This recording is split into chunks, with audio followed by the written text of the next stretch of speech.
Hey listeners, how are you all? Thank you so much for being our awesome members. There's a lot to come more. Sit tight, be comfy, put your headphones, now let's begin. Shikamaru grimaced as his team raced through the Stone Country territory, darting between boulders. It was definitely a blown mission.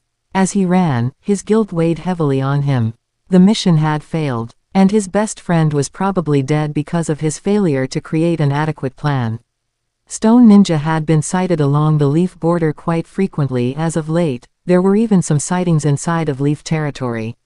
Tsunade had sent Guy's old team to investigate, posing as part of a merchant caravan from the Wave country. Tenten's message had come through underground channels, warning that they had uncovered the Stone Village's plans, but were about to be captured. The Hokage had ordered a rescue mission immediately. Shikamaru was to lead Ino and Choji, his partners from his genin days.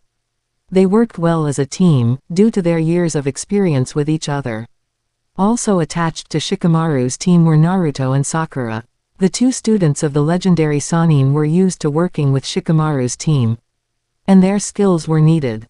Sakura's healing abilities were second only to those of Tsunade. Naruto, with his legendary stamina and determination, had become, under Jiraiya's tutelage, one of the most devastating ninja that Konoha could call upon. Combined with Shikamaru's planning skills, Ino's infiltration jutsu, and Choji's power, it was expected that the five of them would be able to break out their comrades without too much difficulty. It had gone well at first. They had reached the Stone Village without incident, and Ino had even managed to possess one of the guards with her mind swap jutsu. Before any of the other guards had figured out what was going on, Ino had released the captive Leaf ninja, and the group had begun to sneak out. As where the plan started falling apart, another guard had reported for the shift change early. Finding his cells empty, he had sounded an alarm. Sakura was doing her best to heal the three rescued ninja, but it wasn't going well. The stone interrogators had certainly done their work on them, and she needed more time. Time, however, was a luxury that they no longer had. The Konoha ninja had fled, with stone elites in close pursuit. Choji had held back, saying that he would buy the others time. And so, Shikamaru had begun to tear himself apart inside. He had been too confident in his team's abilities. He was sure that they would be able to complete the mission with ease. He should have planned for a guard to show early. Any proper planner should consider unforeseen events. He glanced at the wounded ninja Naruto was carrying. Neji, do we still have anyone following us? The Hyuga branch member raised his head. The veins around his eyes puffed out as he activated his family's bloodline limit. Straining for a moment, he gazed back in the direction they had fled from, before slumping back in exhaustion. All 6 of them are still coming. They'll be on us in a couple of minutes. There's no sign of Choji. I really don't think that he slowed them down. I'm sorry, Shikamaru. It was confirmed. He had allowed his best friend to die for nothing. It was all his fault. Moisture stinging his eyes, he glanced towards Ino. Her gaze met his, tears falling down her cheeks as well. He felt a pain flash through his chest.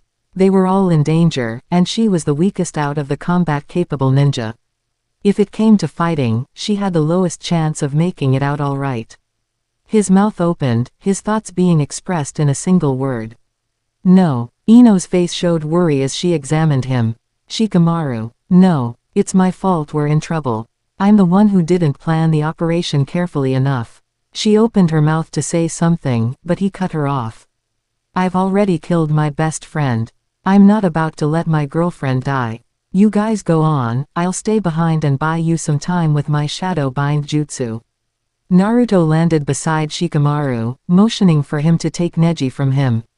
You guys go on. I'll hold them off. Shikamaru shook his head. No, Naruto. It's my fault that we're in trouble, and I'll get us out. No, you won't. Naruto was adamant, his T1 clearly showing that his mind was made up. You're upset because your plan failed, but you're still the smartest one of us. You need to keep going. If anything else happens, you're going to need to be the one to figure something out. And besides that, I'm not about to let any more of my friends die. Shikamaru leapt over a rock before staring at Naruto. No one had stopped running during the entire conversation. You're my friend. What makes you think I'll let you die? It's the smart thing to do. You want to throw your life away to try and slow them down. Naruto gave a predatory grin. And Shikamaru had to repress a shudder. He could have sworn that Naruto's eyes had flashed red for a second. I guarantee that I'll take them with me. Shikamaru stared at him for a few seconds, clearly debating what Naruto had said. Finally he nodded his head, reaching out to take Neji from Naruto. As soon as Shikamaru had taken Neji, Naruto vanished, appearing beside Sakura. In one fluid motion, he reached beneath his shirt and pulled his necklace over his head. He gave it to Sakura, who slid it into a pocket on her Chunin vest. Make sure that gets back to Granny Tsunade, okay Sakura-chan. Fighting back tears, the pink-haired Kunoichi nodded. Thanks. I'm sorry, but I guess that I've broken my promise to bring Sasuke back. Can you maybe forgive me, Sakura-chan? Tears were falling down her face as she answered the second question. Of course, Naruto. Alright, you guys all get going, and I'll get ready for our friends back there. Do not come back to back me up. No matter what happens, I am dead. And friend or foe, after I unleash the jutsu I've got planned, I'll kill everyone I see. Shikamaru, tell the Hokage I used a new technique I call primary seal unbinding jutsu. She'll understand what it means. So long everyone. Good luck in the future. With a wave and a smile perfected by years of forced cheerfulness, Naruto dropped back, watching his friends' forms shrink as they continued on. He stripped his jacket and shirt off, and pulled out a kunai. Clenching his teeth, he sunk the blade into his arm, dragging it down and tearing his flesh open. He could feel the demon's chakra flowing through him, trying to regenerate the wound. Naruto concentrated, trying to block the flow of Kyuubi's energy. It was partially successful. The wound was still healing, but much slower than it normally would. Forming his fingers into a cross, Naruto brought forth a single kage bunshin. Looking at each other, they nodded, the shadow clone moving directly behind Naruto. Alright, let's get to work. The stone ninja were moving quickly, desperate to catch up to the escaped prisoners and their rescuers. Tarayo led. He was confident in his party's ability to recapture their quarry. He looked to his right, at his two injured teammates. They had been the ones to engage the fat ninja that had stayed behind to buy his comrades more time to escape. He and the other three had simply bypassed them, continuing the pursuit. The fat one hadn't even been able to occupy the two for 5 minutes before they caught back up. Still, it wouldn't do to assume that they were completely uninjured. Matsu, Ikiharo, are you two still able to fight at top form? Matsu merely nodded without turning his head. It was next to impossible to get any words out of him. Ikiharo, however, had no such compulsions about making his feelings known. That piece of shit bastard was a lot tougher than he looked, Tarayo. He only got one clean hit on me, but I'm pretty sure it cracked a couple of ribs. If Matsu hadn't been able to get his genjutsu on him, I suspect it could have gone a lot differently. Alright, you just hang back when we catch the others. Try to focus on some of your mid-range jutsu. And support whoever needs it most. Remember everyone, 4 of us are still fresh, Matsu can still fight, and Ikiharo is still capable of ranged support. They only have 4 ninja who are in any shape to fight. And they'll need to defend their 3 comrades they tried to rescue. As long as we play this smart, we can easily win. Remember, we're all members of Hidden Stone's elite.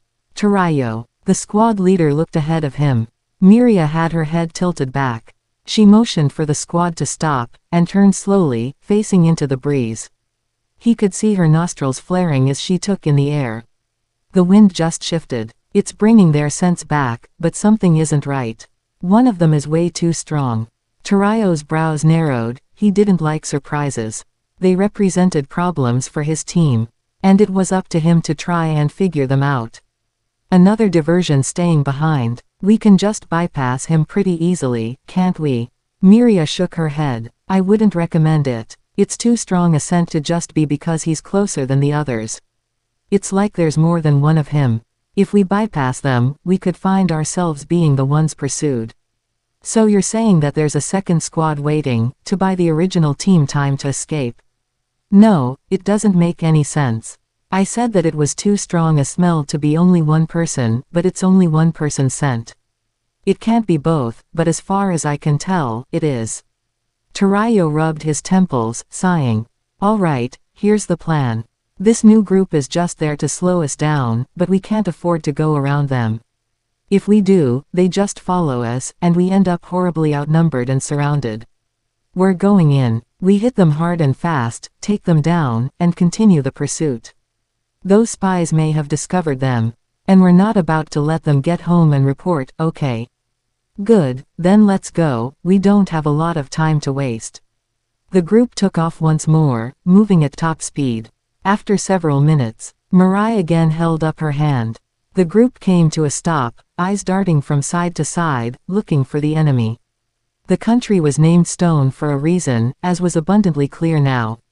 It's here. Well, Tarayo's voice echoed off the rocks. Come on out, we're here to fight you, you're here to fight us. We might as well get this over with. Stepping out from behind various rocks came the ninja of Konoha. Ino, Shikamaru, and Sakura moved into the open, taking battle stances. Naruto appeared last, leaping onto the boulder that he had been behind. He looked down angrily at his teammates. I told you to not to come back. Shikamaru shook his head, a look of annoyance on his face. I told you, Naruto, I'm not going to lose any more teammates. Sakura tossed her head, throwing her pink hair behind her back. You promised me you'd bring Sasuke-kun back. I'm not letting you off with finding a way out of it. And I need you to bring Sasuke-kun back so I can steal him away from Forehead Girl. Ino winked, but did not take her eyes off the stone ninja. It looks like we all need you alive after all. Naruto grinned, turning his right palm upwards, a SWI. RLING blue ball of chakra appearing within it. Alright then, like that idiot there said, let's get this over with. I want to go home and eat some ramen. Chakra collected in his feet, and he propelled himself off his boulder. Palm outstretched, he streaked downwards, heading for Mirai, the closest target. Rasengan. As she leapt backwards, the other three ninja charged, drawing kunai as they ran. Ino had barely taken 3 steps when a kunai pierced her throat. Her hands went to her neck as she collapsed to the ground. Shikamaru whirled around, pain etched across his face. Ino-chan. Jago, one of the stone ninja, darted forwards, a katana drawn. Before the heartbroken shinobi could turn to defend himself, the blade stabbed straight through Shikamaru's heart. As Mirai and Iliera engaged Naruto and Sakura, Tarayo glanced around uneasily. This was way too easy, something was wrong. As Mirai and Iliera both landed blows, it became clear. All 4 ninja disappeared in a puff of smoke. Rasengan. Tarayo spun at the sound of the voice, just in time to see Ikiharo struck in the chest. The Rasengan's blast carried the unfortunate ninja into one of the rocks littering the battlefield. There was a sickening crunch. And he landed face down. His neck was clearly at an unnatural angle and he was not moving.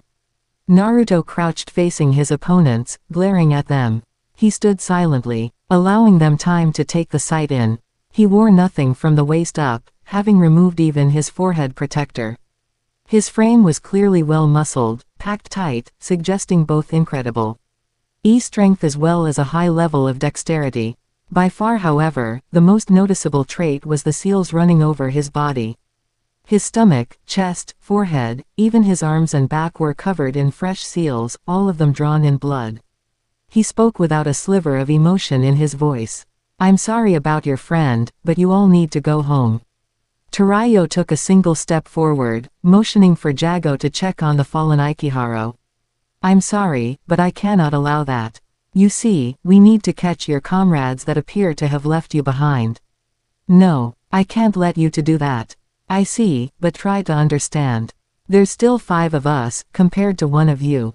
And furthermore, he trailed off as rock erupted from the ground, imprisoning Naruto up to his ankles. You're in a very poor position to negotiate from. Naruto began to raise his right hand to his face. Final warning, go home or we all die.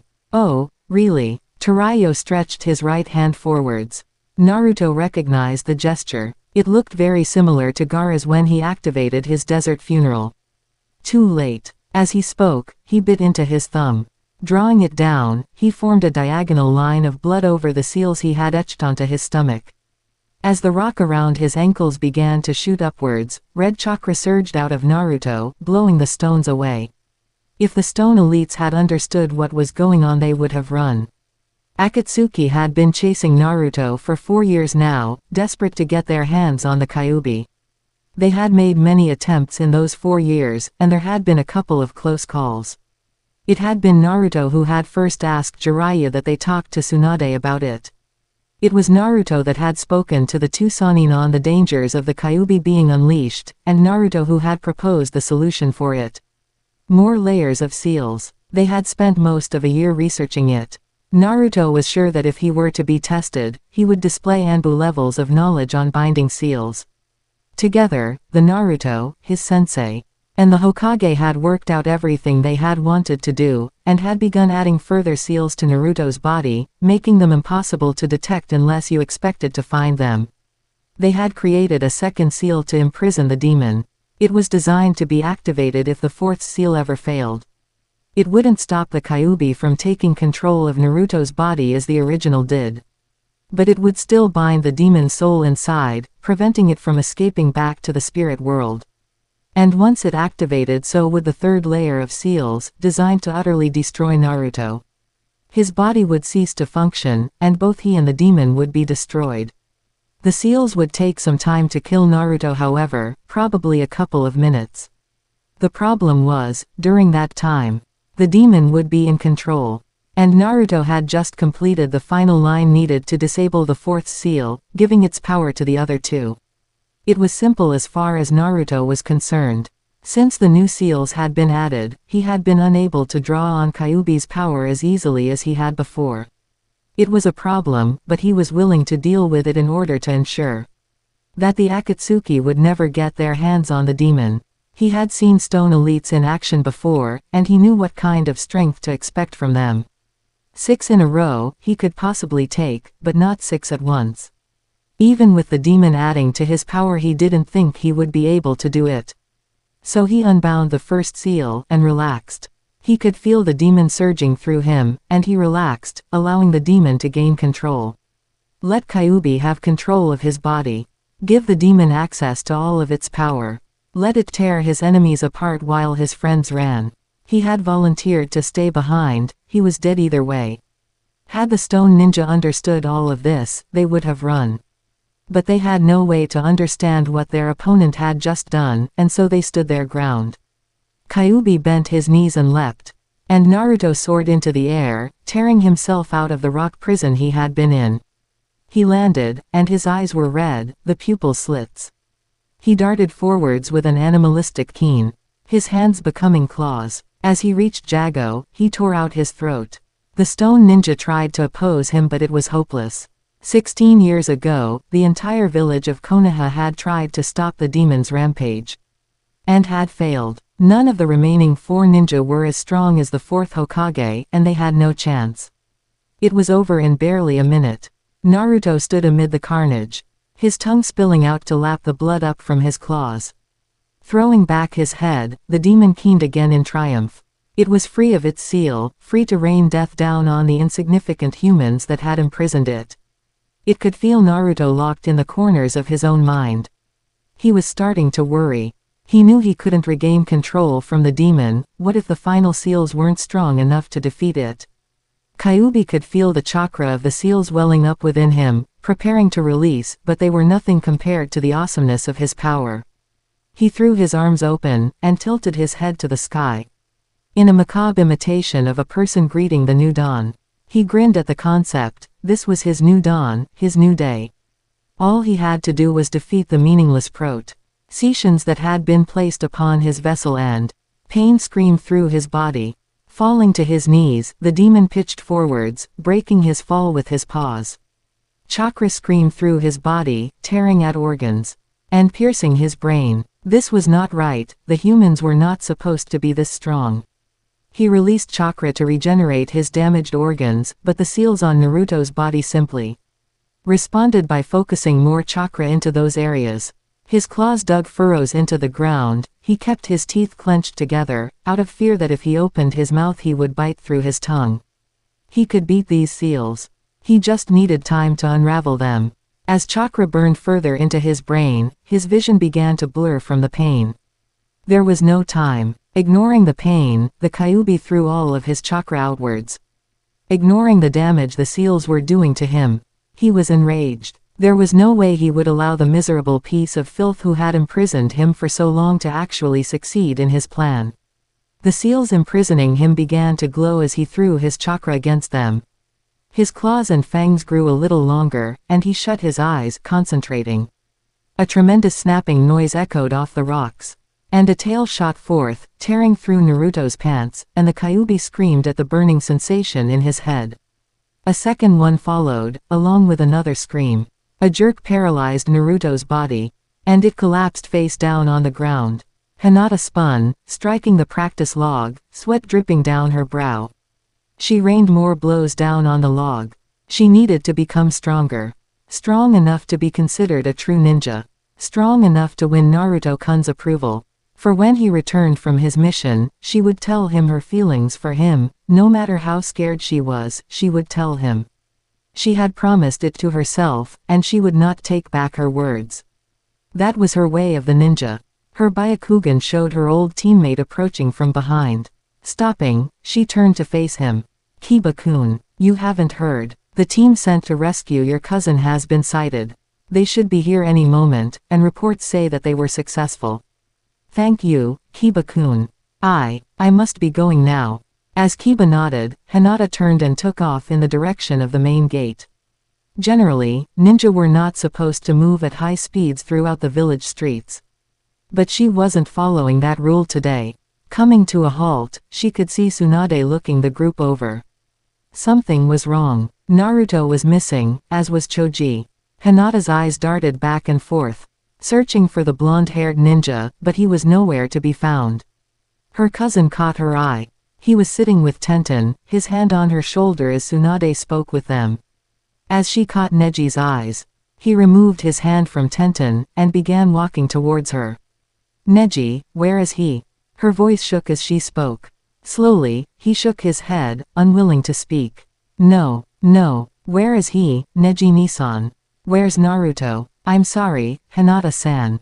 No, the others turned. They had never heard the Hyuga heiress raise her voice, and now she was screaming.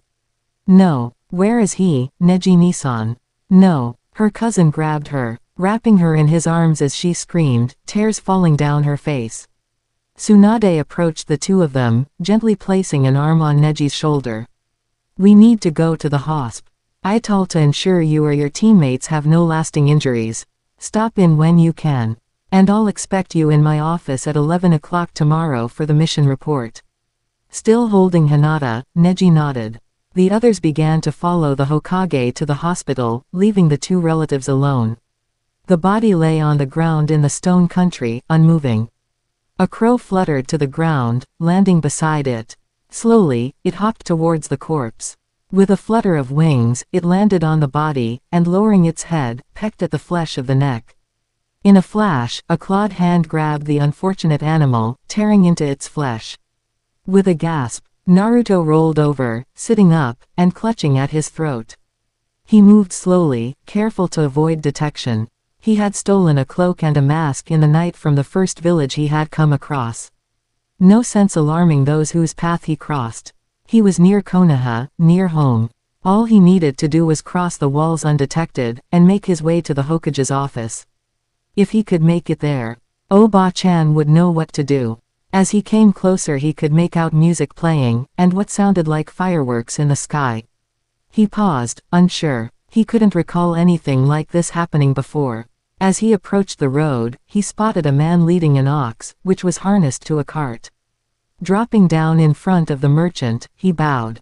Excuse me sir, but can you tell me what is going on in the village?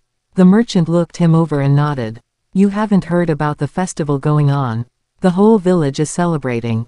Something about a demon dying I think. Whatever it was, I sold my wares in one day. His eyes shone as he spoke. I'm heading back to the grass country to visit my family. The whole village, everyone, The masked ninja's voice shook as he spoke. The merchant shrugged as he answered. Well, it sure seemed like it. Are you heading into the village? Do you need an escort to the grass country? You aren't going to Konoha. Naruto looked down the path towards the village. The folds of his cloak moved, as he raised his hands to look at them, although he did not remove them from beneath the cloak. In his mind he remembered everything. Every curse or threat muttered at him as he walked down the street. He felt the sting of blood dripping into his eyes, his forehead cut open from a rock thrown at him. He closed his eyes, trying to think of the good times. Iruka buying him ramen, Tsunade giving him his necklace. But for every happy moment he could think of, there were 10 more of villagers spitting on him, or pulling their children away. People calling him a demon. A demon. What were they going to think of him now? What would his friends say when they saw him? He would be alone, like Gaara had been. Hey kid. The merchant's voice cut into his thoughts, jerking him out of his deliberation. I said, aren't you heading to the village? Number. Tsunade sighed as she looked out over the crowd. Nearly the whole village had turned out for Choji's funeral.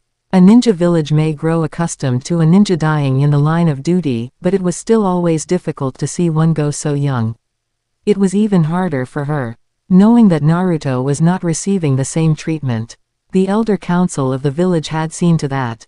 Naruto, they had argued, was still surely alive somewhere. It was known that Kyuubi gave him strong regenerative abilities. The council had argued that Naruto was more than likely recovering from his injuries, and that declaring him dead would be an insult to the brave ninja. Better to simply list him as missing in action until he returned.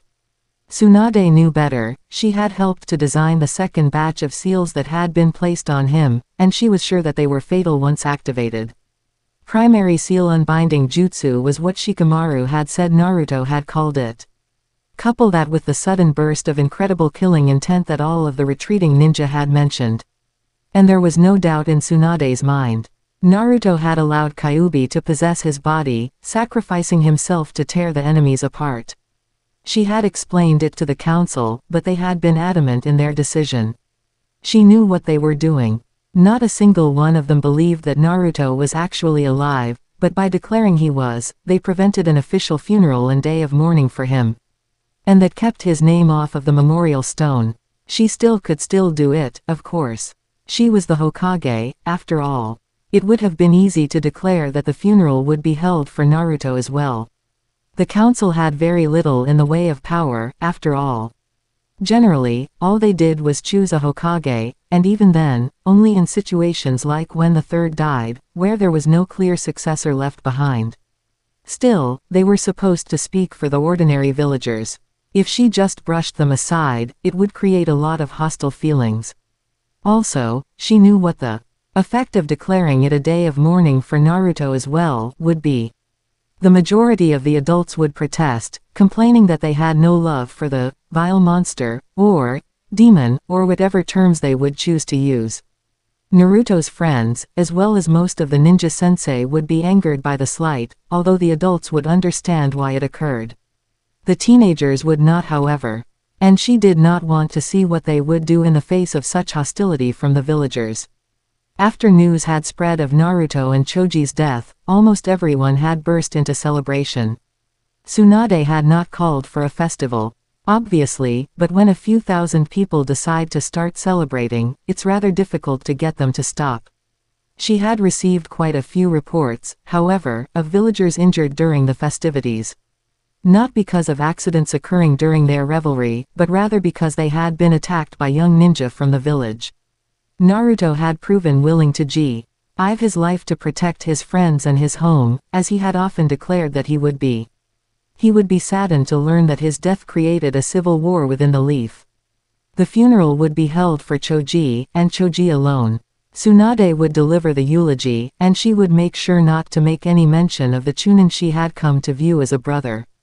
If only she could dodge the feeling Hachi was a traitor to what she held dear. Neji trudged down the street alongside Hinata, his hands thrust into his pockets, while Hinata stared down at the street. They were returning home from the funeral, deeply saddened by the whole process. It was difficult to say what was worse, looking up and seeing the casket of Choji, with a photo of him smiling out towards everyone, or looking up and not seeing the same for Naruto. Neji was confused as to why the Hokage had simply classified Naruto as missing and not as dead.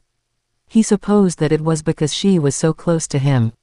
Her history was common knowledge. She had been deeply affected by the death of her brother, Nawaki, as well as that of another Konoha ninja named Dan, who, rumor had it, had been something along the lines of her lover or boyfriend. Perhaps she didn't think she could handle admitting that a third person she cared so deeply for had been killed in the line of duty. Still, he decided, it was an insult to a very brave shinobi to not properly honor his death. Nay Neji, Neji-Nisan. Hinata's shaking voice drew Neji's attention away from his reverie. Her voice seemed to sound not happy, he thought, but hopeful. Neji-Nisan. Hokage-sama never mentioned Naruto-kun's name once at the funeral, and she listed him as Mia, rather than dead. Do you maybe think that he is alright? Neji tried to think of some response to the question. It was because of Naruto that he had reconciled with his cousin. He no longer wished to see her suffer, and a lie could come so easily. But still, he didn't want to watch her spend the rest of her life clinging to threads of false hope, knowing that he was, at the very least, partially responsible. His head hung as he began to speak. He did not want to see the expression on Hinata's face as he told her what he was going to say. Hinata-san, I am truly sorry to say this. I know what your feelings towards Naruto were, and I cared for him as well. When I fought him in our first Chunin exam, he showed me that our fates are not predetermined, that we can overcome what fate has planned for us. Neji smiled for the briefest moment as he remembered Naruto charging towards him. It was impossible for him to stand back up, but he did, and ran at me. He told me that if he was fated to lose, there was no need for me to defend myself. He said he felt sorry for me, and that when he became Hokage, he would change the village laws so that the branch house were no longer slaves to the main house. I would like nothing more, Hinata-san, than to believe that Naruto will be coming back. That we will wake up tomorrow to hear him yelling about how we should all be buying him ramen since we are so happy he is home. But it is not going to happen, Hinata-san. He told us all to run, that nothing would be safe near him. He said that the jutsu he was planning on using would consume himself and all near him. And so we ran, or in my team's case, were carried away. After maybe 5 minutes, there was a chakra spike so intense we could feel it without even trying. The waves of killer intent that washed over us were almost enough to make us sick. And then, it just stopped. It disappeared to nothing as quickly as it had first arrived. I'm sorry, Hinata-san, I'm not sure why the Hokage didn't include Naruto in the funeral, but he's gone. Looking up, he met his cousin's gaze. Her face was streaked with tears. If he had been able to, he would have taken back his words, but such things were impossible. I see. Hinata spoke without her usual stutter, but her voice was even quieter than normal. Thank you for your honesty, Neji-Nisan. It's always a shame to see one of them die so young, you know. The attention of both cousins was drawn to the speaker. 2 men were walking past, talking with one another. Oh, I know what you mean. I feel terrible for the Akamaiki. At least something good came out of it this time, though. I can't tell you how much happier I feel. Now that that monster isn't a threat any longer. True. You know, I always expected a little more of an exit than that. It's hard to believe that the demon would just die on a mission one day. The 2 villagers were completely oblivious to the effect that their conversation was having on the 2 young ninja they had just passed. After all, well, we're not speaking quietly, it was a private conversation. What business did others have listening? Hinata's tears fell faster than they had while she had been listening to Neji. She shook as she stared at the backs of the 2 villagers. She did not understand why so many people hated Naruto-kun. But she resolved that, no matter what happened, she never would. Neji, meanwhile, was nowhere near as contemplative as his cousin. Naruto had changed his life, he had given him hope. And then he had laid his life down to save Neji. There was no way he would allow the teen's memory to be slandered by 2 assholes who didn't understand the first thing about honor or heroism. Hey, you trash. What gives you the right to insult Naruto like that? The 2 villagers turned at Neji's voice. Neji had timed it perfectly. The kunai sunk into the left shoulder of the one villager, knocking him off his feet. Before the other could react, Neji was in the air right in front of him. His fist connected with the man's jaw, and Neji smiled as he felt the bones shatter beneath the blow. He may not be one to use ordinary taijutsu very often, but sparring with Lee still meant he understood the proper technique quite well. The second man hit the ground unconscious. Neji cracked his knuckles and bent down in front of the first villager he had dropped. He gently removed the man's hand from the kunai that was sunk into his shoulder, speaking softly. He almost sounded like a parent comforting a small child. I know it hurts, but you need to leave it in until you get to the hospital. You don't want to die from blood loss after you pull it out. Standing, Neji began to make his way back to his cousin, who was staring open-mouthed at the spectacle in front of her. Oh, and one last thing. Neji paused, and turned his head to look over his shoulder at the villager. The veins in his eyes exploded as he activated his Byakugan, and his voice was now hard as steel. You don't want to let me hear you say such things again. A continent away, a boy W. as shivering as he crouched beneath the trees.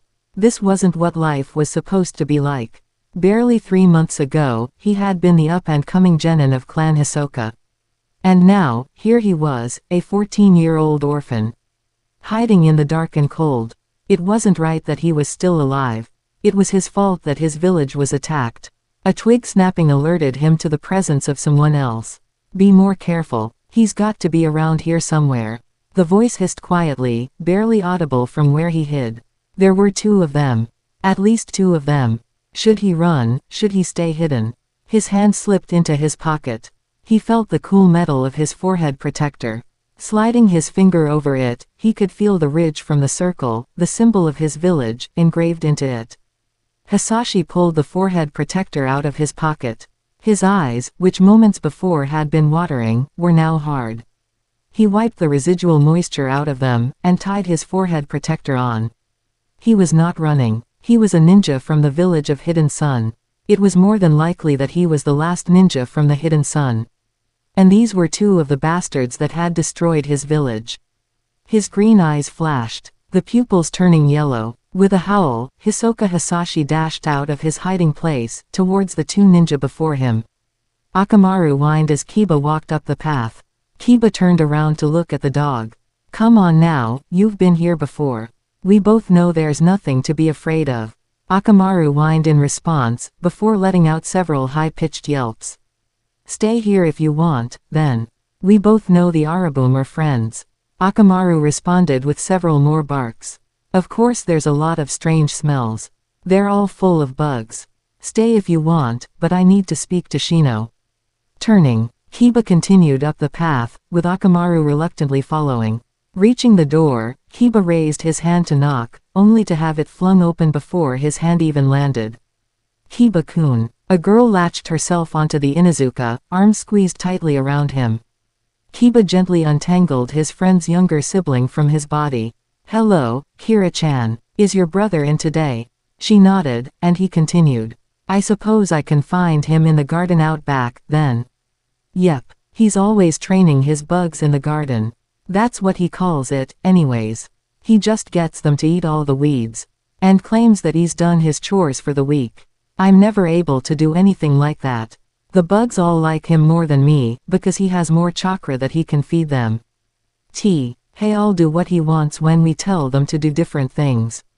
But never mind that. How come you never come visit me, instead of my brother?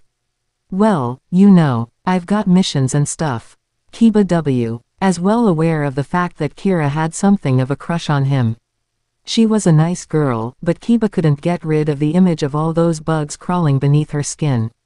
To say nothing of the fact that she was a little young. Or that he was more than a little afraid of what her brother would do to him. He was saved by Akamaru letting out an excited bark. Ooh, look who it is. Hey there, boy, I haven't seen you for some time. Kneeling down, Kira began to scratch the top of the dog's head, playing with his ears. I've been trying to talk Mom and Dad into letting me get an Akita, but they won't have anything to do with it. I guess that I'll just have to make do with spoiling you whenever Kiba chooses to show up. Come on, boy, let's get you something to eat. At that, Akamaru happily followed the younger of the Arabum siblings into the house, leaving Kiba to make his way around to the backyard garden on his own. He shook his head as he went. That girl was the exact opposite of Shino. It didn't make sense that they were siblings. Oi, Shino. The Arabum heir turned at the sound of the voice, nodding his head in greeting. We need to have a talk, man. In response, Shino Merrill. Why nodded his head to an empty patch of ground beside Kiba. Few would understand what it meant, but Kiba had spent years teaming up with him. He understood Shino's actions, and the present question perfectly. Where else, man? Mooching food off of your sister. I swear, every time we come here, he whines and moans until she starts feeding him, and then he's happy as a clam. Bloody mooch. Shino crossed his arms and arched an eyebrow, prompting Kiba to continue. Right, the reason I'm here. He paused a moment to collect his thoughts before continuing. I'm getting really worried about Hinata. I mean, it's been almost a year since Naruto died, and I think she's still really upset. I mean, she's training every day. She says she needs to become strong like he was, and she's still using that forehead protector from Choji's funeral. You know, the one on black cloth instead of blue. And it was the first thing Shino had said in the last few conversations that the two ninja had had. An observer unfamiliar in the mannerisms of the boy would think he didn't care about the person they were discussing. It was quite the opposite, rather. The fact that Shino had spoken the single word spoke volumes as to the great importance he placed on this conversation. And I'm worried, man. I mean, we were all friends with him, right? I know she gets upset pretty easily, but it's a little much, isn't it? Like, really, it's not like they were even going out together, right? Shino pushed his glasses up the ridge of his nose, despite the fact that they were still covering his eyes. He sighed before speaking. Kiba, you're not too observant, are you? And what's that supposed to mean? It means she was in love with Naruto. It wasn't all that hard to see. She looked up to him in every way. Uranai-sensei thinks she looked at Naruto struggling with the hatred of the villagers, and wished she could find the strength to do the same with her family. I'm surprised you couldn't smell it on her. Well, I thought that. He was interrupted when Shino raised his hand. Shaking his head, the bug user continued. I don't think there's anything to worry about, Kiba. I hope she gets over his death one day, but until she does, I don't think there's a lot we can do to make her. Rest assured, I'm keeping a close eye on her. The same goes for you, for that matter. Say what? Shino merely nodded towards the ground. Look at your shoe. Kiba glanced down and watched as a few bugs flew off and landed on Shino, crawling up his arms to disappear from view. I keep watch over my friends. As long as either of you, or Kurenai-sensei, are near me, or any other member of my clan, help is always nearby. Don't worry about Hinata, Kiba. She'll be fine. Hisashi stumbled down the trail, attempting to get away. Tears streaked his eyes as he ran. He had been alone for over a year now. He had managed to beg work on a trading vessel, and had ended up sailing across the ocean to some continent he had never even heard of. It had thrown his pursuers off his trail, but now he was even more alone than before. He had no idea how to speak the language that was being used on this continent. He had been unable to get any food for 3 days now, and he was once more being pursued. Idiot, he admonished himself. He had made such a stupid mistake, accidentally pulling his forehead protector out of his pocket inside of a village. The ninja pursuing him probably thought he was a spy or something. He cringed as one of his pursuers landed in front of him. He got to his feet and took in his surroundings. One ninja stood in front of him, directly in front of a hill. There was tall grass on all sides, about waist deep. 9 more ninjas stood in the grass or the path, forming a large loose circle around him. Their forehead protectors had 3 horizontal lines, one atop the other for their symbol, not that it mattered in any way. It's not like he was going to recognize any symbols here, he reflected. The lead ninja spoke to him, his tone slightly threatening. Hisashi struggled to stay focused, he had to figure a way out. He fought to keep the fear out of his voice as he responded. I don't understand what you're saying. Do you speak the language of the continent to the west of here? The only response he got was a hand signal from the leader. The circle slowly began to close. Hisashi pulled out a kunai. Oi! The shout drew everyone's attention to the hill just beyond the circle of ninja. Standing atop it was a figure covered by a cloak. He wore a plain white mask, which oddly had a small hole over the mouth. Hisashi took him in. The masked person was slightly taller than himself, about the same height as his opponents. His voice identified him as male, but it was hard to place his age. On the one hand, it sounded very youthful, but there was something else to it as well, making Hisashi instantly decide there was something strange about him. While he did not wear a forehead protector anywhere visible, his stance seemed to scream ninja. The masked figure spoke again, his tone clearly threatening, and Hisashi's opponents all seemed to flinch, several even taking a step back. The man who had spoken to Hisashi turned and shouted at the squad, before he and 7 others ran at the masked ninja. Well, there's 2 things decided, thought Hisashi. 8 on him, he's definitely not a normal ninja. And it looks like he's got a reputation. And secondly, only 2 left to fight me.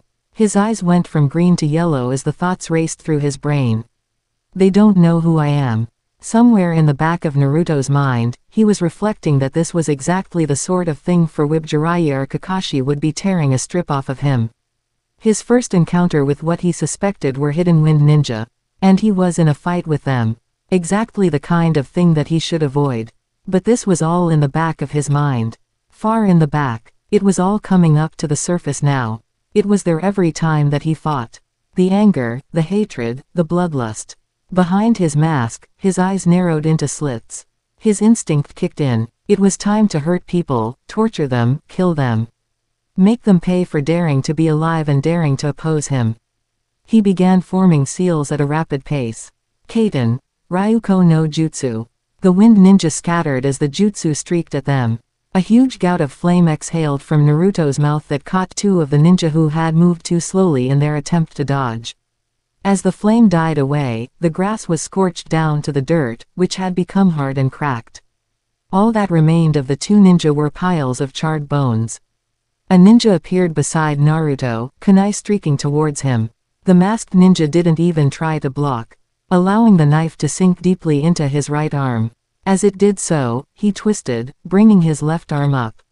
His claws sunk into the face of the wind ninja, and Naruto viciously tore them across the man's face with a howl. The majority of the unfortunate ninja's face simply disappeared, torn off by the rending attack. Eyeing 2 ninja in front of him, Naruto began to charge, a feral grin appearing on his face as his opponents leapt away. He paused in his attack, and whirled around to face the ninja whose face he had clawed off. Akunoichi was bent over the man, hands glowing as she attempted to stabilize her comrade. Naruto's hand came up, tearing his mask away. Arms back, he sprinted towards the medical ninja. She saw him coming, but merely closed her eyes as she continued to treat Naruto's earlier victim. Her hands glowed brighter, but nothing else changed. Naruto slammed into her, fangs closing down on her throat. The 2 of them began rolling down the hill, one over the other, coming to a stop at the bottom. Naruto snapped his head back, tearing the medical nin's throat out, and stood. Blood spilled everywhere, staining the ground around her. She stared upwards, eyes wide open. Her left hand trembled as it made its way towards her throat, still glowing slightly. Naruto grabbed the wrist with one hand, and her hand in the other. With a quick twist, he snapped the wrist. Her hand facing completely backwards. He leapt away, landing back atop the hill beside his discarded mask. Bending down, he scooped it up and replaced it over his face. Hisashi looked on at the mysterious ninja who was now down to 4 opponents. He had dispatched the 2 left to him without too much trouble, but was unsure of what to do now. He could help the masked ninja, but he had seen his first 3 kills. And it didn't look like he needed it. Still, he didn't want this man to mistake him for an opponent. Hesitantly, he took a few steps towards the last 4 of his pursuers. The leader of the group, still alive, barked something out, and 2 of his remaining comrades turned and ran. The last took a step towards him. The leader shouted one word at the top of his voice, and Hisashi, despite not knowing the language, could clearly understand the meaning. The remaining ninja hesitated for another several seconds, before she, too, turned and ran. The leader glared the masked shinobi. The two of them staring each other down. The wind ninja was the first to act. Quickly forming the needed seals, he threw his hands forward, thumbs and index fingers touching to form a diamond. A beam of black energy erupted from his chest, rocketing forwards faster than Hisashi could make out, to make impact with his masked opponent. The mystery ninja was sent backwards at an incredible speed, disappearing from view. The wind leader coughed once, before collapsing to the ground. Slowly, Hisashi willed himself to approach the fallen man. He wanted to get away as quickly as possible, but he was still incredibly hungry. Hopefully, he could scrounge supplies off of the corpses. Reaching the top of the hill, he had a close-up view of the ninja whose face Naruto had torn away, as well as the corpse of the medic lying at the rise's opposite base. Fighting back bile, he bent down to inspect the two corpses near him. It took him just under a minute to search the first ninja. There were plenty of weapons, but no food. As he switched his inspection to the second ninja, he caught movement out of the corner of his eye. His head turned, and his eyes went wide. He was sure that the leader's final attack should have killed the masked ninja, or at least seriously wounded him, but he was back, and charging him at an incredible speed. A bolt of lightning shot out of the boy's body, and Naruto leapt, soaring far into the air. He angled his body to hit the lone survivor as he descended. His aim was perfect, landing square on the teenager, pinning his shoulders to the ground with his knees. A clawed hand whipped out from beneath the cloak, reaching back, ready to tear Hisashi's throat out. He stared into his victim's yellow eyes, which were wide with fright. Hisashi stared at the monster pinning his back to the ground. He was sure he would die, but every time the claw above him began to move, the body of the man, or whatever he was fighting shook, and the claw moved back. Taking a deep breath, Hisashi began to concentrate, feeling his strength building up. Naruto was beginning to feel sick. It was a minuscule feeling, but it was still annoying. Was this kid using some sort of genjutsu or something? Or was it just the effort of holding back the demonic instincts within him? Either way, he didn't like it. Hisashi was about to make his move, he had gathered all the strength he could. He couldn't believe it. As he began to form his thoughts, the clawed hand above him clenched into a fist and descended. Hisashi's world exploded as he collapsed into blackness. Hisashi awoke to find it was night. And he was lying on the ground. That thing hadn't killed him. How long had he been unconscious? A voice said something behind him, and he whirled around. His eyes went wide with fear. The masked monster was sitting next to a campfire. It spoke again, curiosity in its voice. Shaking, Hisashi sat up. I'm sorry, sir. I don't know your language. I'm from the continent to the west. The masked monster cocked his head to the side, and after a moment, shrugged. Hisashi flinched when one of its clawed hands reached into its pack, but he relaxed a moment later. It was holding what looked like dried meat. Slowly, the monster spoke a single word. Food. He tossed it to Hisashi, who caught it. The monster spoke again. Eat. Hisashi bowed and spoke several words in his own language. The monster shrugged. Taking a single bite out of the jerky, Hisashi smiled and said the words again. The monster clapped his hands together and spoke excitedly. Thank you. Hisashi bowed for the third time before speaking the words slowly. Thank you. You're welcome. After several more bites, Hisashi pointed to himself. Hisoka Hisashi. There was a heavy pause which seemed to stretch on forever. After 10 seconds, Hisashi decided he had somehow done something wrong. Finally, the monster pointed to himself. Uzumaki Naruto. Hinata and Neji walked down the corridor in the Hyuga family's main house. The younger Hyuga shook slightly as she walked. Her elder cousin did his best to reassure her. Hinata-sama, you will do fine. The younger cousin nodded, trying to allow her guardian's words to bring her a measure of comfort. Her worries still existed however. But the last time we fought, she defeated me, Neji-Nisan. The last time you fought, Neji countered, was years ago. And you had not spent well over a year before the battle training with me. I have the utmost confidence in you, Hinata-sama. Hinata smiled. This time, Neji's words had managed to reassure her. I would still rather not fight, Neji-Nisan. I do not want to see Hanabi-chan suffer because of me. Hinata-sama, you must do this if you wish to realize your goals. You gave me your word that when you become the leader of the clan, you will not allow the use of the cursed seal to continue, did you not? Waiting until she nodded, Neji then continued. If you allow Hanabi to defeat you, you will never be able to keep your word. They paused outside the entrance to the sparring chamber. And what is your way of the ninja? Hinata's face grew serious once more as she answered.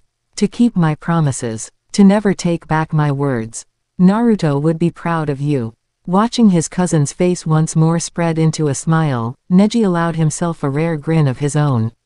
Now come on. Sliding the door open, he stepped into the chamber, motioning for her to follow. Let's show your father what you're made of. Hinata stepped into the chamber, and sat on one of the benches near the door. At the other side of the room sat Hanabi, along with their father and various other high-ranking members of the clan. Hinata was surprised when, rather than cross the room to sit with the others, he took his seat beside her. Hiyashi's eyes widened in surprise for a moment, but said nothing at Neji's unspoken declaration of allegiance. Standing, Hiyashi strode to the center of the room. Looking first at Hanabi and the others, and then to Hinata and Neji, he spoke. My fellow clan members, we are here today to witness my younger daughter Hyuga Hanabi challenge her elder sister Hinata, for the title of clan heir. The match shall continue until such time as one declares they no longer wish to fight, or until I rule that the match has ended. Shall we begin? Before he could continue, Neji rose to his feet and stepped forwards, his voice apprehensive. Hiyashi-sama, I am concerned about this match taking place. His uncle's eyes were cold as he glared at him. Are you questioning my judgment, Neji? Neji bowed before continuing. No sir, I am merely expressing concern that we are setting a precedent with this match. Traditionally, the eldest has always led. If Hanabi wins this match, it could be interpreted that at a later point, Hinata, or any future child you may have, could challenge her for leadership. Hiyashi nodded to the branch member. I thank you for your concern Neji, but rest assured.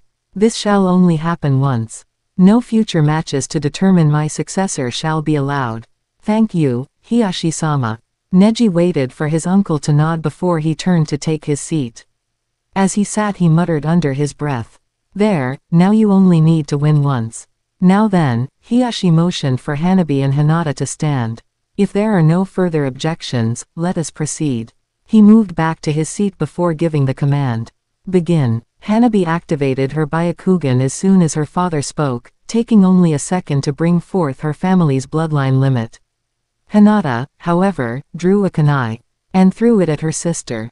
Hanabi easily dodged it, moving out of the way of a barrage of shuriken as well. She smirked as she dodged, she was easily avoiding her sister's attacks. Hinata wore a smirk of her own, however. Darting in, she activated her own Byakugan. It was easy for a Hyuga to activate their bloodline limit while moving, but Hanabi, like most Hyuga, had viewed it as a first step. You had to wait for the match to start, but once it did, it was the first thing to do, before moving on to the actual combat. Hinata, however, had learned from training with Neji.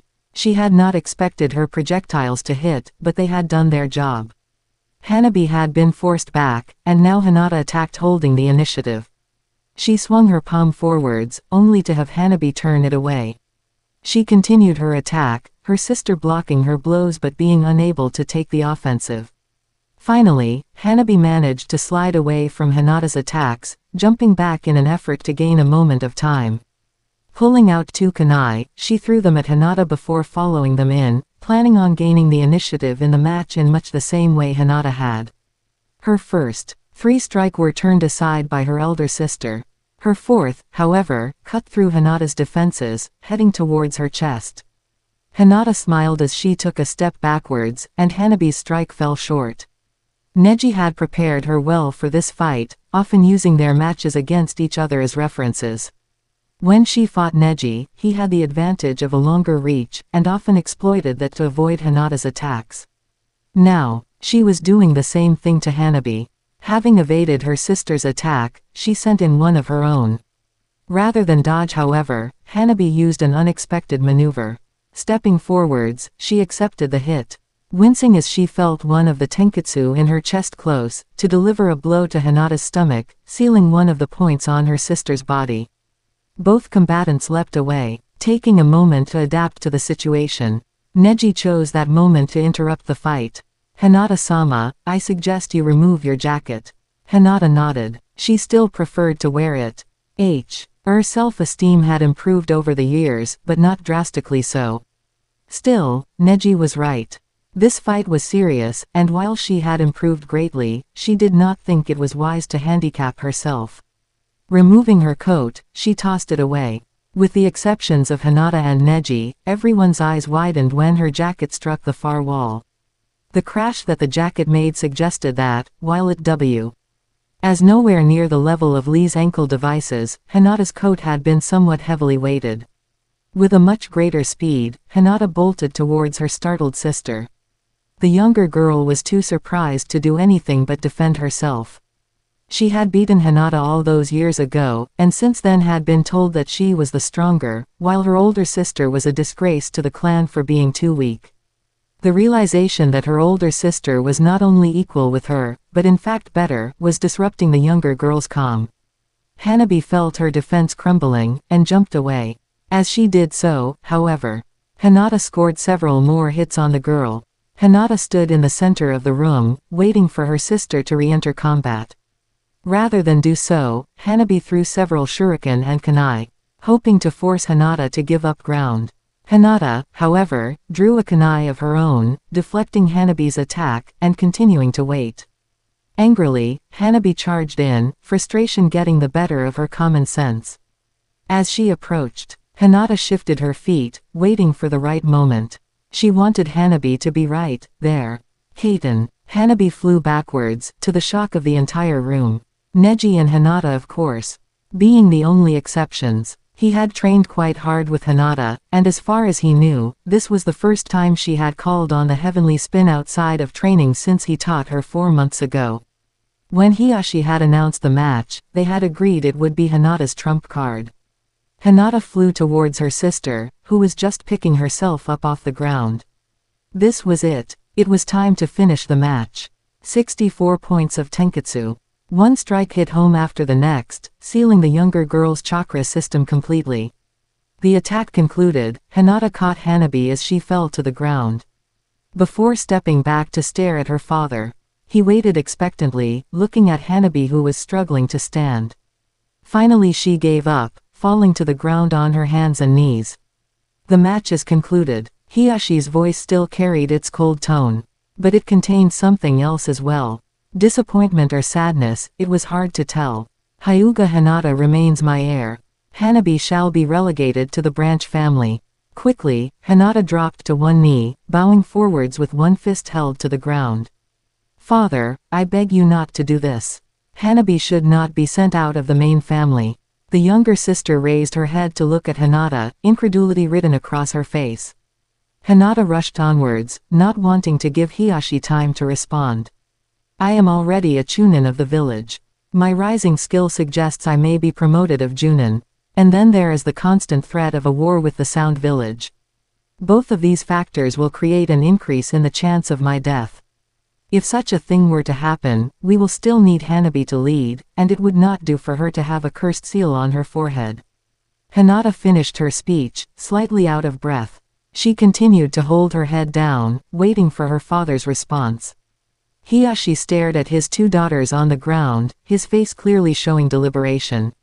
Finally, he spoke. Hinata, you have clearly demonstrated greater capabilities than we have expected from you today. Both in terms of skill and intelligence. You are to be thanked and congratulated. Today, you have demonstrated that perhaps you do have the ability to one day lead the clan. Hanabi, due to your sister's arguments, you shall remain within the main house. You should be grateful to her. You are both dismissed. At that, Hinata rose, helping Hanabi to her feet. She and Neji led the younger girl out of the room. Neji slid the door closed behind them, smiling at Hinata once again. Well, looks like you've started your goal a little early. Hinata-sama. The 20 mourners stood in front of the monument. Konohamaru had spent months scouring the forest for a rock large enough for what he had in mind. He had recruited Lee, and the rest of the Konohamaru Corps, to haul it up near the memorial stone. Kiba and Akamaru's Gatsuga, along with Shino's destruction bugs, had burrowed a path into the trees, carving out room to place the stone. Tenten had been called upon to chisel the names into it using her kunai. She had destroyed quite a few of them, along with blistering her hands badly enough. Tsunade had used a small healing jutsu on them. Tsunade was the first to break the silence. It was good of you to do this, Konohamaru. I may not have been able to have a funeral for him, but I'll make sure nothing happens to this monument. Stepping forwards, she knelt down to place a flower in front of the stone. One by one, the others stepped up to leave tokens in front of the stone.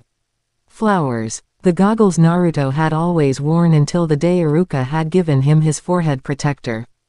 A couple of cups of instant ramen. Everyone stared at the monument, before slowly walking away, leaving only the stone with its message carved into it. Uzumaki Naruto, missing for 2 years on this day. Dead or alive, your friends have not forgotten you. Iruka, Kakashi, Sakura, Asuma, Shikamaru, Ino, Kurenai, Kiba, Shino, Hinata, Jia. Lee, Neji, Tenten, Konohamaru, Moegi, Udon, Jiraiya, Shizune, Tsunade. Sakura and Lee sat in the restaurant talking, both glad to be with one another. It was rare that they found any time together.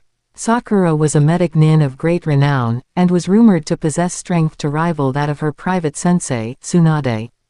And Lee, of course, was one of the village's most powerful junin. Their combined schedules left the lovers little time for one another. The Anbu had requested, several times, for Lee to join their ranks, but he had turned them down every time. He was one of the first to be asked to help on a mission when they were stretched too thin, and he was proud to serve beside them, but he would not actually join. Sakura thought back to when Shiha-D asked him about this a few months back. She had been curious as to why he would not join, when Neji, still his rival, was a member. The answer Lee had given her had not been what she had expected. Should he join Anbu, he had told her, he would not have any time to see her at all. It was no secret that Konoha's elite division was undermanned. As such, their mission load was quite high, and they were not allowed to decline a mission for any reason whatsoever. And furthermore, he had said, not only would he have no time to spend with her, he would be out of the village far too often to protect her. The first part of his answer had touched her, but the second had left her rather annoyed. She had responded somewhat testily that she was able to look after herself nowadays.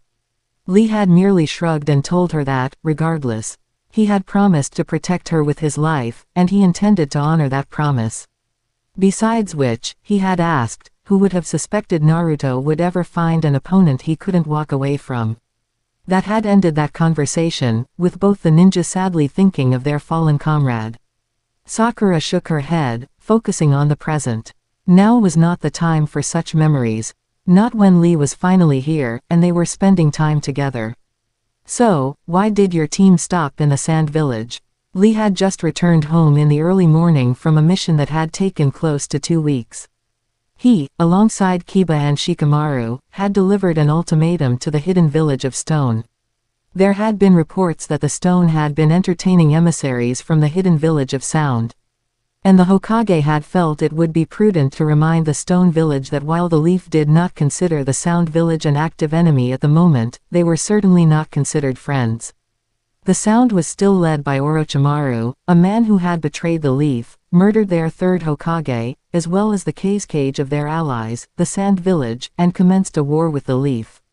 And as if that were not enough, he had convinced several ninja to defect, Sasuke being the most powerful of them. Tsunade had pointed out in her letter that any treat with the Sound Village would be viewed with some alarm in Konoha. Well, we delivered the message without any incident. Lee paused to think of his response. He had spent most of the day waiting to give his mission summary, and did not feel a desire to spend another hour and a half going back into the minutiae of what had happened. The problem came on the way back. Akamaru picked up a scent that was only a few hours old. And he and Kiba recognized it as Zaren's.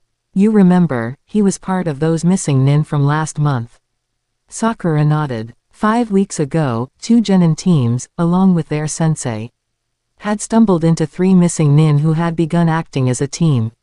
1 genin had survived, along with his sensei, who had saved him. Anbu had tracked the 3 criminals, and had dispatched 2 of them. Zarin however had escaped. Lee continued his brief retelling of events. We decided to follow him. We were near Sand Country's border, and it looked like he was heading into it. Even if we didn't go after him, we would have had to pass on a warning to them. So since the trail was warm, we just did it ourselves. Did you catch him? Lee looked away from Sakura before answering. Yeah, we caught up to him after a day. We took care of him. He shifted his gaze downward to examine his food. All ninja saw themselves in different ways. Some were killers, others tools. Sasuke had called himself an avenger. Lee considered himself a protector. While he had no problems killing an opponent, it was not a part of his duties he took pride in. Deciding that he needed to finish his story, and not just stare at his meal, he went on. Akamaru got pretty banged up in the fight, and none of us have any healing techniques, so since we were closer to the sand village, we just headed to it and spent a couple days resting. Did you see the trio? Sakura's was referring to the team of Gaara, Temari, and Kankuro. Since the 3 siblings from the sand village had been dispatched to bail out the leaf genin when they had attempted to stop Sasuke's flight, they had become a common sight in Konoha. It seemed that almost every time the sand dispatched ninja to aid its ally, the 3 siblings were the ones being sent. Lee decided it was time to look back up, his smile having managed to once more make its way onto his face. Of course, Gaara and Temari both came to find me. Kankuro didn't visit with any of us. Noticing his girlfriend's change in disposition at the mention of Gaara, he did his best to reassure her. He's a lot different than he used to be, Sakura-chan. I think it was Naruto's death that changed him. Sakura nodded at this. Kankuro and Temari had both said that Gaara had begun to change shortly after Naruto had prevented him from killing both her and Sasuke. The memorial stone that had been set up for Naruto now bore the names of the Sand Ninja, all 3 having been carved into it in seconds by Gaara and his sand. So why did they want to see you? Well, Gaara wanted me to have a quick spar with him, so we did that, and... What? Lee winced at the volume of Sakura's voice. Perhaps Shikamaru had been correct when he had advised him not to mention that detail to her. Are you insane? Who cares if he's changed? If he had lost control for 1 second he could have killed you. He's not like that anymore, Sakura-chan, honest. Lee spoke quickly, to calm Sakura down before she became any more upset. You should have seen. A lot of the little children aren't even afraid of him. They would smile or wave. One of them told me that Gaara taught him to walk up cliffs. And there was even a kunoichi our age, who came and watched us fight. I kind of think she's attracted to him. That drew Sakura's attention. Really? I asked him why she was there. And he just shrugged and said she was probably worried about him. He said he had mentioned to her that I was the first person to land a blow on him. Anyways, he won the fight pretty quick. Sidestepping how Gaara won the fight quickly, he expertly drew his girlfriend's attention to a new source. But wait until I tell you about Temari. Lee's grin became mischievous as he finished his sentence, drawing out the gossiping instinct in Sakura. She leaned in towards him, not wanting to miss a word. Lee waited for several moments, allowing her curiosity to build. Finally, when the first signs of impatience began to appear on her face, he launched into his next tale. She caught me when I was eating dinner on the first night. I had gone to spar with Gaara just before most people have dinner. So by the time I came back and showered, the other 2 had already eaten. I left to find a restaurant, and she just appeared while I was walking along the street. She asked what I was up to, and said she would eat with me. Why? Probably because she spent the entire time asking me about Shikamaru. It looks like she's still very interested in him. Sakura shook her head. Hold, just look for someone else already. Ever since the whole breakup with Ino, all he ever says about girls are that they're too troublesome, or not worth the effort. It was true, since his relationship with Ino had ended. Shikamaru had become very hostile towards the notion of romantic entanglements. No one was too sure what exactly had happened. Ino had never been willing to discuss it. Getting Shikamaru to hold a conversation about anything was difficult enough that it could have been a portion of a Chunin exam. All that was clear was that the process had left the Nara clan's youngest ever Junin extremely bitter. Still, Lee suspected that perhaps the Sand Kunoichi who had shown an interest in him for so long had finally come up with a good plan. Well, on the second day, she challenged him to a game of shugi. Shikamaru looked like he was really concentrating to win. He always looks like that, even when he was just playing against Asuma, and he never had any trouble with him. They played the one game for over an hour. Sakura's eyes widened. An hour. There's no way someone can last that long against him without practice. Lee nodded. That's what Kiba said, too. He tilted his head and arched his eyebrows.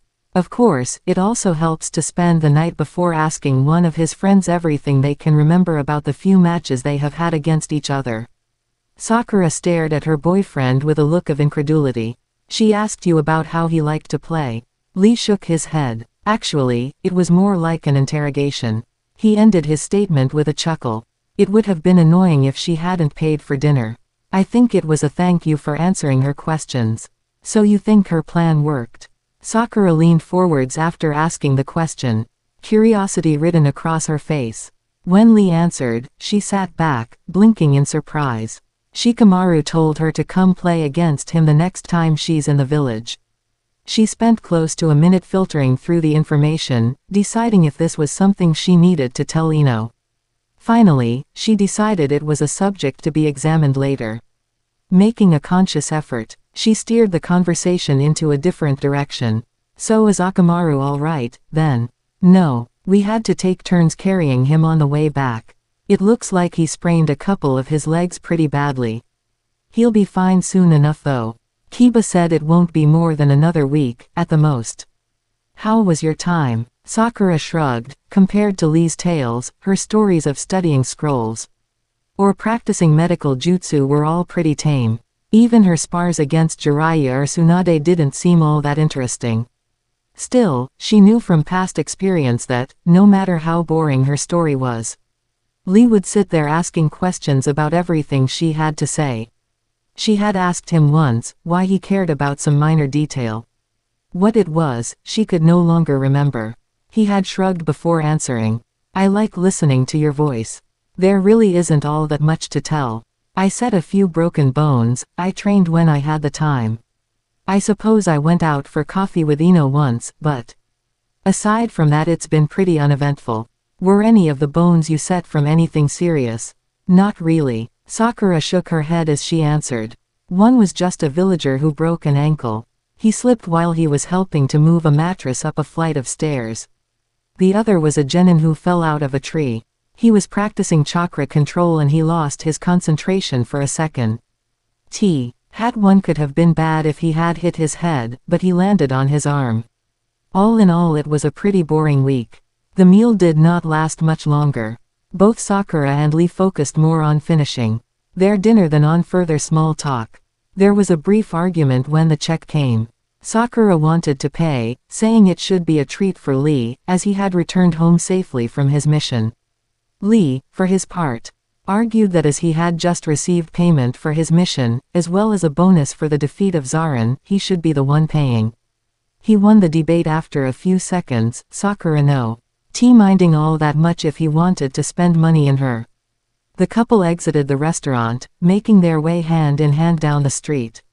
At the door to Sakura's apartment complex, she gave her friend a lingering kiss before breaking away. Lee smiled, or rather continued to smile. It seemed he was always smiling when Sakura was around. Moving quickly, he gave her one last peck on the lips before speaking. Good night, Sakura-chan. You know, Lee-kun, I don't need to report to the hospital tomorrow until the afternoon. Do you want to come inside? Now this is incentive to return home safely. He was rewarded with a cuff to the side of his head. Sakura turned to unlock the complex entrance. Not if you continue to make me angry, it won't be. Lee thought about pointing out that if she was truly angry, her punch would have sent him at least half a block through the air, but wisely decided against it. The much safer road, he decided, was to remain silent. Entering the apartment, Sakura flipped on the lights and gestured towards her living room couch. Sit down for a minute. Her green eyes shone mischievously. I'm going to go get changed. Turning, she made her way towards her bedroom. Lee made his way towards the couch he had been directed to, but chose to go towards the window instead. It was a sliding door, leading onto a tiny patio, the curtains open. Perhaps he should close them. The apartment was on the 5th floor, but still, there were other buildings of this height. Lee paused, trying to look outside. The light from the apartment, and the darkness outside combined to make the glass a much better mirror than a window. It was almost impossible to make anything out, but he was sure he had seen something. Almost like someone had thrown something at. His shout of surprise and alarm came, at most, half a second before the window shattered as a person came soaring through it. Sakura was in her room, the door closed. She had put her earrings away, and had just opened her closet door when Lee cried out, alongside the sound of shattering glass. All of her thoughts flew from her mind as instinct took over. She spun towards her dresser, a simple seal opening the top drawer. As she passed by it, she reached inside and pulled out her kunai pouch. Shoulder down, she went through the door, not caring that it would have taken only several seconds longer to open it. Her battle instincts were running now, and at the moment, they were more concerned with speed than subtlety. She appeared in the living room, kunai in hand. All in all, it had taken 4 seconds since Lee's cry. Lee was near the wall opposite the window, his legendary speed and reflexes having carried him out of harm's way. Glass shards littered the floor near her window, where a body laid motionless. Blood pooling on the floor around it. What the hell was this, some sort of trick? Quickly running through the seals, Sakura attempted to dispel any genjutsu that she may have wandered into, but nothing changed. Whatever this was, it was real. Immediately, she shifted into her ninja mode. This person needed treatment now, and she intended to give it. Lee, cover the window, keep on guard for any attacks. As she moved towards the body, she snapped out her orders. This was a crisis situation, there was no time for politeness. Hauling the body to the side, she brought it, and herself, out of a direct line of attack. Her hands began to glow blue as she rolled the person over. His back hadn't shown any obvious wounds, so she was moving on to his front. Shit. Lee's head snapped around for a moment. Concerned at his girlfriend's cry. She seemed surprised but not threatened, so he instantly returned his gaze to the shattered window, trying to anticipate where an attack might come from. A second later, he did a double take, eyes wide with surprise. Sakura-chan, is that who I think it is? Lee-kun. Sakura's voice was calm, although unnaturally quiet. It's Emed like she was struggling to stay in control. You need to go and get Tsunade-sama and Shizune-sama right away. Tell them to bring an Anbu team as well. But, Lee hesitated, not sure of what to do. Lee. Sakura was unused to being contradicted in such situations. This was her patient, and she expected her orders to be followed. Now, her command spurred him into action. Leaping out the window, he took off towards the Hokage Tower, hoping to find at least one of Sakura's two sensei there. Sakura, meanwhile, set to work on her patient. She had already been able to determine the general extent of his injuries. And she was now addressing what she could. Her hands flew over his face, attempting to repair the slashes that ran across it. Kunai, or some sort of weapon, had torn deeply into the shinobi's face. It seemed most of the wounds had clotted, and the recent trip through her window had served to reopen them. The facial lacerations concerned her, as they were so wide. She was carefully extracting glass from them, not wanting to miss anything. If she did, it would be hell to fix later. She was just moving on to the left arm when Lee returned, along with the group she had sent him to gather. Tsunade and Shizune were both at her side in seconds, ready to assist in the treatment. What's your assessment? The Hokage refused to let her surprise distract her from the task at hand. Severe facial lacerations, which I have patched up for the moment. 2 cracked ribs, and 3 broken ones, one of which has pierced the left lung. A compound fracture near the left shoulder, which has been dislocated. The right arm has superficial cuts and bruises, but nothing more. The right kneecap is split into 3 main chunks, along with several smaller ones, and the left ankle has a hairline fracture running through it, as well as the femur being snapped higher up. It's a miracle he's still alive. Tsunade glanced at her apprentice, noticing her hands beginning to shake. Now that others were here, the shock of the situation was beginning to get to her. Sakura, you're done here. Shizune and I will take over. But, Sasuke, Lee, get her out of here. She's getting upset, and we can't risk moving him. Take her to my office, or your apartment, or something. Make sure she's all right. Nodding, Lee gently pulled Sakura away, leading her back out into the hall. Half dragging, half carrying her, he led her across town to his own apartment, sitting her down on his couch. He sat beside her, arm on her shoulder, trying to see if she was all right. Sakura-chan. Lee-kun, who did that to him? Why did he come back? I don't know, Sakura-chan. But I suspect that at some point, we'll all find out. Hinata and Neji stood facing one another across the training field, staring each other down. Their eyes held a deep intensity, both challenging the other to be the first to look away. The grass waved in the wind, still damp from the morning dew. The breeze had put a chill into the air. It was unusually cold, one could see their breath suspended in the air for a moment, before it would fade from sight. Still, the two ninja took no notice. They were both wearing coats, and besides, the task ahead of them drew all of their attention, sparing nothing for such trivialities. Neji held his right hand into the air, a kunai clenched between his fingers. Ready. His only answer was Hinata's simple nod of her head, her eyes never leaving his gaze. In a flash, he tossed the kunai to the side of the field. It landed harmlessly in the grass. Both ninja waited, USCLES tensing as they prepared to strike. The kunai detonated, the explosive tag placed upon it having burned to the end of its fuse. The Hyuga ninja sprang at one another. The distance between the combatants shrunk rapidly as they charged, Byakugan activating as they ran. Hinata pulled a kunai out of her pouch, throwing it at her cousin's head. A sharp clang ran through the air as Neji tossed a kunai of his own to deflect the incoming missile. His arm flashed out, aiming at the tenketsu at the center of his cousin's forehead. Hinata blocked the attack, trying to counter with a strike of her own. Neji, however, rather than blocking, attacked with his other arm. Hinata was forced to abandon her own attack simply so she could turn the new blow away. Neji continued to strike at her, refusing to allow her the time she needed to prepare a blow of her own. Dodging 2 more strikes, Hinata felt her confidence slipping. It was the same as always. Neji was using his superior height to his advantage.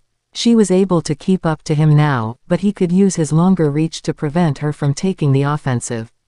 His attack faltered for a moment, however, not even a second, but it was all Hinata needed to counter with an attack of her own. She stepped forward, aiming to take the initiative from her older cousin. A small ghost of a smile found its way onto Neji's face. It appeared that his feint had worked. He slapped Hinata's arm away, and slammed his palm into her chest. Hinata gasped in pain, and, slipping on the wet grass, began to fall. Neji's triumph was short-lived, however, for as she plummeted, she swept the foot that had not lost its grip out, sweeping Neji's feet out from under him. They both hit the ground, Hinata pushing herself off, so that she was falling onto her enemy. A kunai appeared in her right hand, aiming at Neji's chest. His own came out to block it, and for a few moments, the two Hyuga locking gazes once more, putting all their strength into their kunai. Neji was forced to use both his hands, as his cousin was forcing all her weight down, making him struggle to hold her above him. He glared at her. That was stupid. I could have killed you if I had taken the hit and attacked. But if you had taken the hit, Neji-Nisan, you would be dead as well. Her free hand flashed towards Neji's face. With a burst of strength, he brought his legs up, kicking out to propel Hinata away. Her fingers grazed his temple as she was sent back. Neji's vision blurred as he scrambled to his feet. He shook his head, trying to clear the pain away.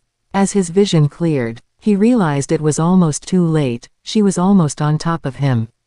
Kaiten. He began his spin. Hinata forced chakra into her feet, and leapt, soaring over her cousin's attack. Twisting in the air, she threw 2 kunai towards him as the spin ended. They sunk into the ground a few feet from Neji. At first, he thought she had simply missed, but a sizzling sound reached his ear.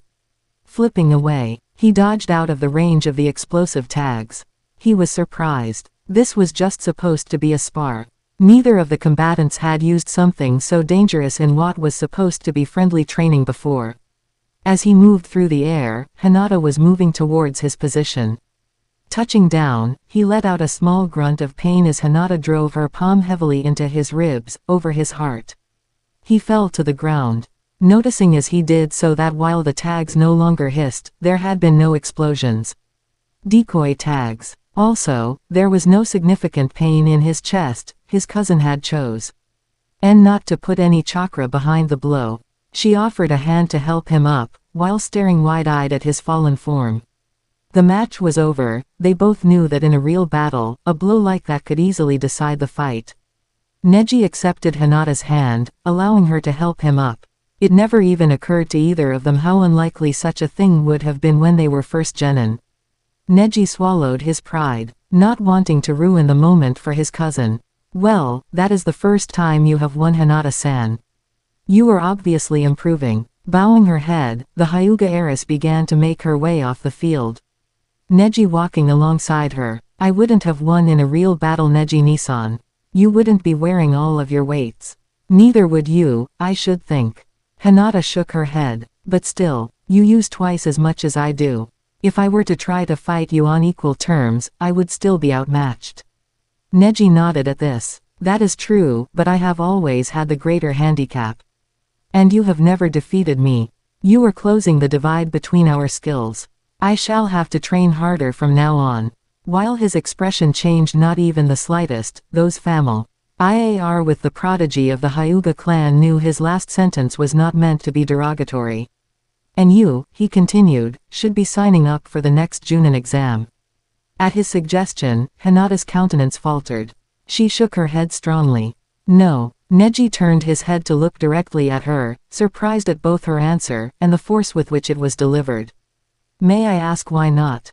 Hinata nodded. I do not yet believe I have the support I would need to challenge my father for leadership of the clan, nor do I feel prepared to fight him. Should I become Junin, I am sure he has all sorts of plans for me. Plans which I suspect I will want no part in. As long as I remain a Chunin, it is likely he shall not bother to take notice of me. If he thinks I am weak, as I always was, he shall, hopefully, not prepare to defend his position as clan head. You do not think he will step down when you announce your intention to lead the clan? At this, Hinata shrugged. He may not. Kurenai-sensei once said that while it is fine for a ninja to hope for the best, they must also plan for the worst. You should still be a Junin, Hinata-san. The pale-eyed woman shook her head. Many people should be many things.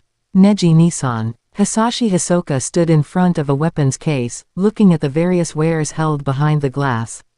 He had all the supplies he and Naruto would need for the next while. But he had plenty of cash. They never really spent what they earned on anything but the necessities they were unable to field strip off their opponents, and he missed the weapon he had owned before he had fled his ruined village. The owner of the store came over to him. Is there something I can help you with, young man? His tone clearly suggested that he did not believe there was, and that he did not want the youth loitering in his shop. Hisashi pointed towards the case, and answered. He took care to speak slowly, making sure he chose the proper words. The arm guards. How much? The merchant's eyes shot up in surprise momentarily. Maybe there was more to this punk than met the eye. Unlocking the case, he withdrew the item, allowing Hisashi to examine them. You have a good eye, my son. These are of the highest quality.